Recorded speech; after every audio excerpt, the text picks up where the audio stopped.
Welcome to the Press Box. I'm Ryan Thorburn, joined as always by Steve Mims. Steve, the Pac-12 conference schedule is coming up. Colorado visits Autzen Stadium on Saturday.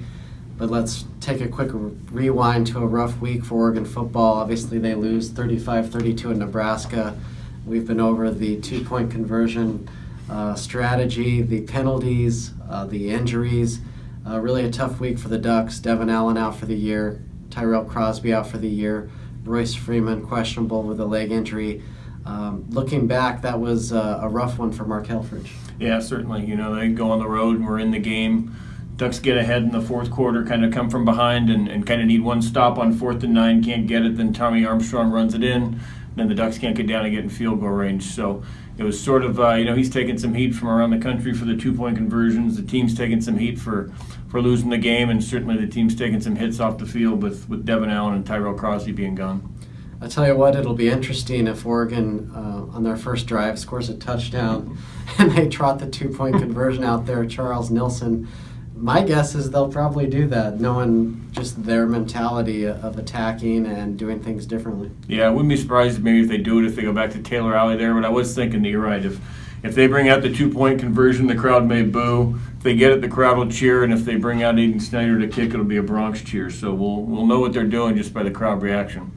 There were some positives to take away from the Nebraska game. The defense, committed some penalties that were costly, but I thought they were more aggressive, really played hard, had 5 new starters. Brady Hoke's kind of tinkering with this thing, but they're starting to get the attitude that he wants at least. Yeah, and he seemed to be pleased. I think he said they were challenging some plays a little bit more in the secondary, and when you do that, sometimes if your hand's not in the wrong place, you get called for fouls. There were a couple of 12 men on the field that I know they didn't like.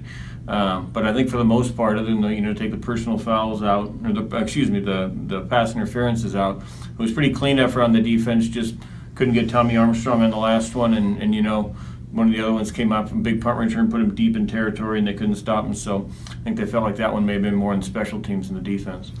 At the Pac-12 Media Days this summer, there was only one quarterback there, Sefo Liufau from Colorado. And this is a kid who's a 4-year starter, and he kind of represents the team. They're just tired of losing. They have a lot of seniors, and he's off to a great start this season. And they had Michigan on the ropes until he had an ankle injury. I think he's kind of questionable for this game, but just knowing his history, I think he'll gut it out, give it a go, and that's dangerous for Oregon. Yeah, it was interesting. They went out and recruited Davis Webb, who's at Cal now, and you thought maybe Liufau wasn't even going to be the starter. He's had his best year. Like you said, he was at, I think, 246 yards and 3 touchdowns. They were up on Michigan 28-24. And then when he went down, his backup came in, went 0 for 7, and got away from him. So it's definitely a different team with him. There's not a whole lot of running game there. Philip Lindsay's been their leading rusher, but they just have had a hard time getting the running game going against good teams. So that's a good sign for Oregon, because that's been a weakness of theirs. But if we don't see Sefo, I think it takes away kind of any chance Colorado had. And unfortunately for the Buffs, they lose 2 key players for the season last week in Big Ten country. They lose their kicker, Diego Gonzalez, torn Achilles, and they lose their best pass rusher, Derek McCartney. Despite losing McCartney, I think that under Leavitt, the former South Florida coach, CU's defense is pretty tough this year. I think they're going to do their best to stop the run and make Dakota Prukop beat them. Yeah, their secondary was really good. The first 2 against kind of some competition, they should have dominated, but only up, I think, 61 and 63 yards in terms of passing those 2. Michigan able to throw a little bit more, and kind of, a tougher test was a little bit tougher on that Colorado defense. But you're right, we'll see without McCartney. They do have a guy coming back who'd been suspended who can fill in there. The biggest loss, unless to Mike McCarthy, may have been the kicker. Not having Diego, they have kind of a walk-on freshman and a guy who'd only been a kickoff specialist. So that might be the team that really needs to go for two-point conversions, and certainly you can't imagine they're going to feel very good lined up for anything outside about a 30-yard field goal.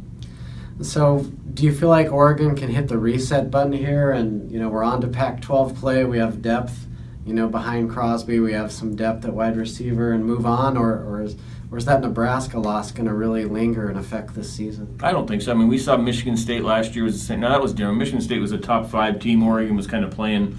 And even losing that, you still felt like they had a college football playoff chance. This one probably takes away that.